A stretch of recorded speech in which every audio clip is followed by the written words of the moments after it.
السلام عليكم ورحمة الله وبركاته. اللهم صل وسلم وبارك على سيدنا محمد وعلى آله وصحبه أجمعين صلى الله عليه وسلم.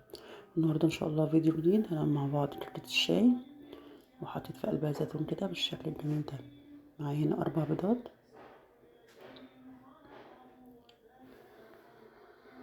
هنحطهم بقى كده في شفشق الخلاط.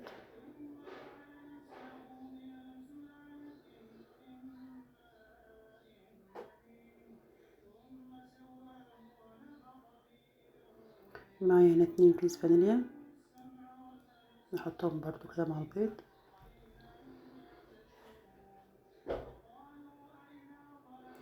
بصوا، هي المقادير سهلة وبسيطة قوي وما شاء الله طلع حلو. معلقة كبيرة من الخل وكوباية كبيرة من السكر.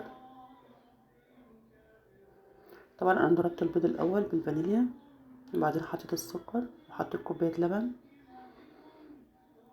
هنا بقى معايا 2.5 كوبايات من الدقيق، وعليهم كيسين من الكيك شيف ورشه ملح.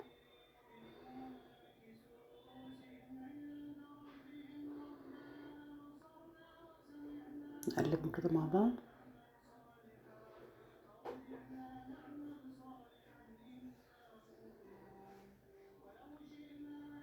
ناخد بقى الخليط ده كده اللي ضربناه في الخلاط، نحطه على الدقيق واقلب.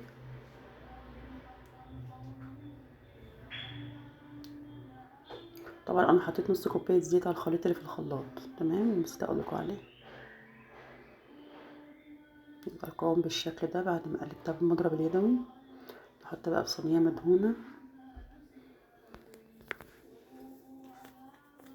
قلبت بقى فيها شويه الزبيب وحطيت الخليط ده في صينيه.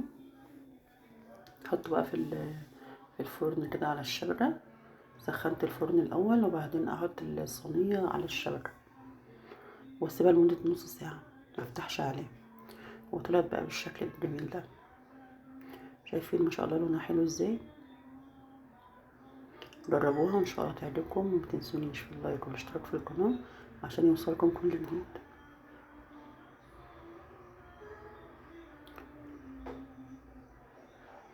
قطعتها بقى بالشكل ده كده.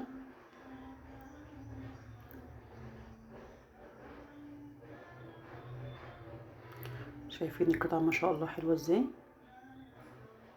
وطالعه هشه وما شاء الله مقاديرها مظبوطه. جربوها وان شاء الله تعجبكم. اشوفكم في فيديو اخر ان شاء الله، والسلام عليكم ورحمه الله وبركاته، في حفظ الله ورعايته.